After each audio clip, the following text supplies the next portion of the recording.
Абсолюттік инновация – бұл әлемде жоқ инновация. Ал Қазақстанда бұл бар. Александр Борисенконың өнеркәсіптік газ тазалау технологиясы кәдеге жаратуға мүмкіндік береді. Көміртек монооксидін 97,6%-ға, күкірт оксидін 99%-ға, азот тотығын 85%-ға, ал ауадан тозаңды бөлшектері 99,5%-ға жойылады.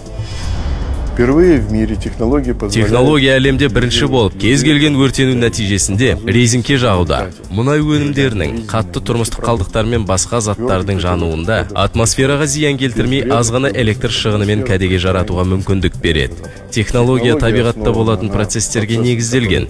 Біз оны бұл процестерді катализациялауды үйрендік. Оны қауіпсіз әрі тиімді жасаймыз.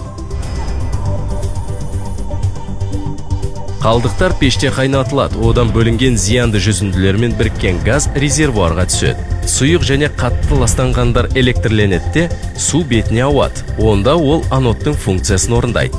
Содан кейін ол флотациялық машинада жуылады. Зиянды газ қосындылар еріп бейтараптанады. Одан кейін құрылғыдан азот, кислород және басқа газ күйінде бөлініп шығады.